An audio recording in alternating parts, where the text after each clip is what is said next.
সরকারকে আমার একটা প্রশ্ন, আমরা যদি আমরা তো হাতে অস্ত্র নেই নাই, আমরা খালি লাঠি আর ইট নিয়ে নামছি। আপনারা tear shell, rubber bullet, original bullet, বোমা, যে যা পারছেন রাইফেল নিয়ে নামছেন। আমাদের হাতে যদি অস্ত্র ওঠে আপনারা কি বাঁচবেন? একটা 4 কোটি রাজাকারের হাতে যদি অস্ত্র ওঠে আপনারা কি থাকতে পারবেন? আপনারা মাঠে আসতে পারবেন? এটাই আপনার কাছে প্রশ্ন। আমরা অস্ত্র ধরি না, যে হাতে কলম ধরি সে হাতে অস্ত্র ধরতে আমরা 2বার চিন্তা করি। আপনাদের মতো অমানিক হলে তা আমরা দেশ তো এইভাবেই চলে যাবে ভাই। বেশি চোখের সামনে এত দুর্ঘটনা দেখতেছেন, আপনি আজকেও রাজপথে আছেন, আপনার কি ভয় লাগে না? ভয় ভাই, ভয় কি জিনিস সেটা আমি কখন বুঝছিলাম জানেন, যখন আমার সামনে ওই মেয়েটার 2 ভাগ করে ফেলছিল। তখন আমি বলছিলাম মেয়েটা যদি মরতে পারে, আর আমি মাঝখান দিয়ে বলছিলাম আর প্রোটেস্ট করবো না, কারণ আমার পায়ে রবার বুলেট লাগছিল। লাগার পরে আমার ফ্যামিলি একদমই না আমাকে আটকায় রাখছিল।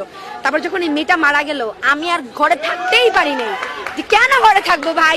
আজকে যদি আমার বোনটাও তো রাস্তায় খেলে, আমার ছোট বোন 2 বছরের বোন রাস্তায় খেলে, আমার অনেক আদরের বোন, ও যদি আজকে উপরে থেকে একটা হেলিকপ্টারতে গুলি খায়, আমি বসে থাকবো ঘরে?